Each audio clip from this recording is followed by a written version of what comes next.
terbaik mesej yang disampaikan oleh Datuk Seri Anwar Ibrahim. Jadi kita harapkan para walaun-walaun dan juga lebay-lebay faham dengan apa yang disampaikan oleh ataupun diucapkan oleh Datuk Seri Anwar Ibrahim, Perdana Menteri Malaysia. Jadi, tanpa membuang masa sahabat semua, saya ingin membawakan anda untuk menonton video ucapan Perdana Menteri kita ini. Jadi, ayo kita tonton bersama-sama. Assalamualaikum warahmatullahi wabarakatuh. Salam sejahtera kepada Perdana Menteri, Datuk Seri Fadilah, Menteri-Menteri, pengurusi dan keluarga Petronas, khususnya Tan Sri Tengku Taufik, Setiausaha Agung OPEC, Aitham, Scholar dan Yargin, rakan-rakan yang saya muliakan. Saya anggap langkah dan ikhtiar Petronas menganjurkan energi Asia sebagai satu langkah yang sangat diperlukan dalam masa kecemasan, keraguan setengah pihak dengan perkembangan tarif di Amerika Syarikat dan juga peperangan di Timur Tengah akibat serangan ganas Israel ke atas Iran. Walaupun bagaimanapun, kita lihat umpamanya sambutan hari ini luar biasa. Menunjukkan bahawa rantau ASEAN dan seperti mana disebut oleh Tengku Taufik, Asia masih merupakan kekuatan yang mampu memacu pertumbuhan ekonomi berdasarkan sikap pendirian kita terhadap tenaga yang lebih realistik. Kita perlu cara yang kaedah yang konvensional kerana kepesatan pertumbuhan yang menakjubkan. Tapi kita perlu juga menerima kenyataan bahawa transisi ke arah alternatif yang lebih sihat akan diteruskan. Excellencies, ladies and gentlemen, don't fake the move, don't fake the move, don't fake the move, don't fake. Of course, it's an honor to welcome you again here for the second edition of Energy Asia with the theme, Delivering Asia's Energy Transition. My privilege also is to address this distinguished gathering. The Secretary of OPEC is outstanding players in the industry, leading in the world, Total, ENI, of course, with Petronas as the pillar, and then again at the team, bringing formidable expertise, collectively bound by a shared responsibility to shape our future. At this and the earlier inaugural Energy Asia Conference in 2023, I chose then to quote Rainer Maria Rilke, the Austrian poet and mystic, who wrote that we live our lives in widening circles that reach out across the world. Today, Alhamdulillah, I'm pleased to see that we are indeed moving steadily along that path, one where this conference has evolved into a meaningful platform to drive systemic change towards sustainability. What began as simple barter trade evolved into global supply chains, sophisticated financial instruments, ultimately culminating in the complex web of interdependence known as globalization.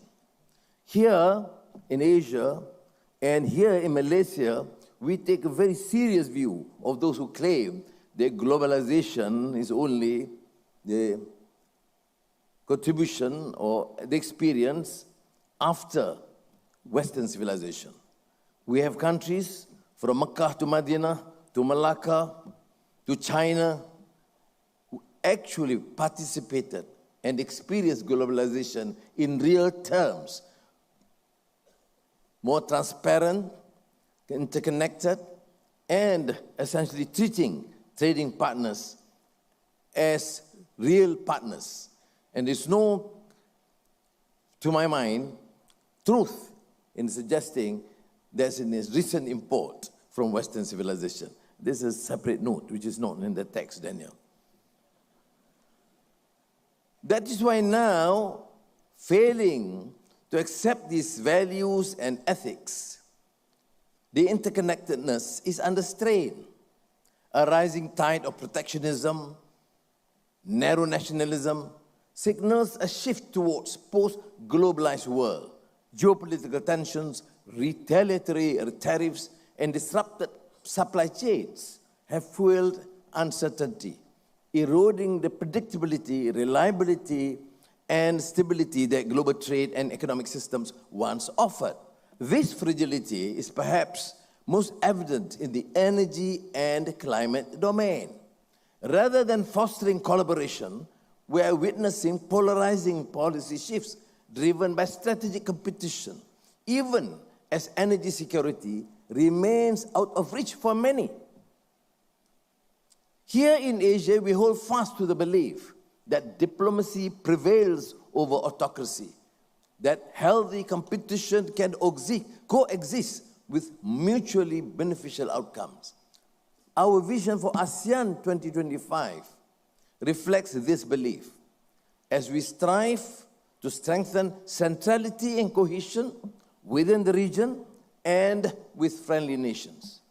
This remains imperative amidst rising protectionism and geopolitical shifts. In this regard, I'm proud to share that at the recent 46th ASEAN Summit here in Kuala Lumpur, all 10 member states reaffirmed their commitment to inclusive progress and cooperation through the Kuala Lumpur Declaration of ASEAN 2045. In the same week, we also hosted the inaugural ASEAN GCC China Summit, a landmark event which has earned goodwill and trust from key regional blocs, further bolstering regional integration in today's complex multipolar world. Excellencies, ladies and gentlemen, energy demand in the Asia-Pacific surged in 2024, accounting for 50% of global consumption. And we are just starting to pick up pace. The region contributes 60% of global emissions. Yet, even as growth accelerates, our commitment to climate action remains resolute.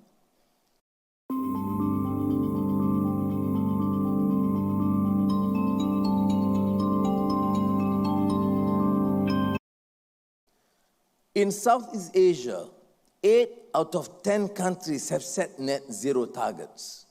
At COP28, ASEAN member states further affirm our resolve by pledging to triple global renewable energy capacity to 11,000 gigawatts by 2030. At the same time, as reflected in our National Energy Transition Roadmap in 2023, we embark on a pragmatic and realistic approach.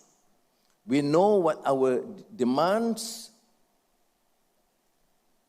the plight of the marginalized and underprivileged, the new demand for energy, data centers, AI, etc., that would demand us or compel us to undertake very strategic, realistic, pragmatic policies.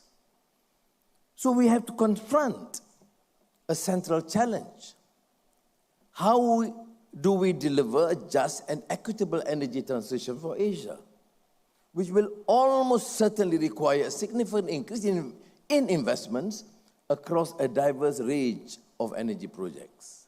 First and foremost, we must determine and articulate a clear and coherent financial architecture that inspires investor confidence and mobilizes greater capital flows into renewable energy projects across the region. I always qualify a realistic, pragmatic policy that would serve the requirements of our country and our region. This is critical, given that in 2023, Southeast Asia attracted only 2% of global clean energy spending, a stark contrast for a region endowed with immense potential in renewable energy. Wind in Vietnam, hydropower in Laos, solar in Malaysia, and geothermal energy in Indonesia. We're not discounting these possibilities which require enormous investments. And again, I reiterate the theme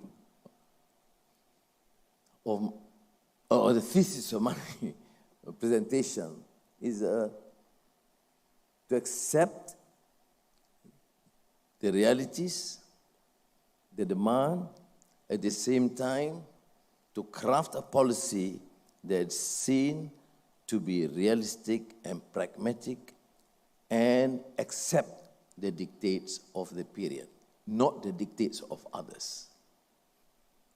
In Malaysia, we are working to address this gap between policies such as Corporate Renewable Energy Supply Scheme, CRES, which allows companies to procure clean energy via the national grid under a third-party access model. Efforts are also underway to incentivize green investment through mechanisms such as Grid Technology Financing Scheme. The second critical pillar in advancing our energy transition lies in upgrading electricity grids. In this regard, at the recent ASEAN Summit, we took a significant step by accelerating the ASEAN Power Grid initiative through enhanced Memorandum of Agreement and establishment of a dedicated APG financing facility network. This will enhance cross-border funding flows and bring us closer to a truly integrated regional energy market. This push for interconnectivity goes beyond trade or diplomacy. It extends into energy, the very lifeblood of our modern economies. Here in Malaysia, Tenaga Nasional Berhad has committed 43 billion ringgit to upgrade our national grid infrastructure, incorporating AI and battery energy storage systems to build greater resilience and flexibility for the future. Lastly, we must invest in improving efficiency and reducing emissions within our existing energy systems, a formidable task, given that fossil fuels still account for nearly 80% of global supply. And it would be ridiculous to assume that we must part from this traditional dependence without giving opportunity for us to grow and to grow confidently and also to be able to meet the demand of the new centers and new technology. That's why I mentioned that this transition must be anchored in equity. Now, decarbonization efforts that ignore the needs of the poor and vulnerable risk deepening inequality. Therefore, ensuring universal access to affordable, reliable energy is not just a moral imperative. We accept. It is a foundational to a just energy transition. At the same time, the requirements of our people to ensure this energy security must go beyond supply stability to include social justice and inclusive access. This is particularly critical for Asia, where energy security remains a prerequisite for progress. As the region prepares for its economic renaissance, the path to net zero must recognize that renewable energy can be complemented by emissions-abated oil and gas. This balanced approach ensures affordable access to energy, which is essential for raising living standards. ASEAN has already laid the groundwork for this pragmatic pathway through the ASEAN Carbon Capture and Storage Deployment Framework and Roadmap, aimed at streamlining policies and facilitating the flow of capital and carbon across borders. Malaysia is doing its part. Earlier this year, we passed the Carbon Capture Utilization and Storage Bill 2025 to provide a regulatory foundation for this emerging sector. Petronas is leading the charge with plans to develop 3 CCS hubs in our offshore waters, serving not just the oil and gas sector, but also other hard-to-abate industries. In true collaborative spirit, Malaysia's CCS efforts involve more than 10 international partners, from Japan, South Korea, France, and Italy, and global energy firms such as Total and Shell.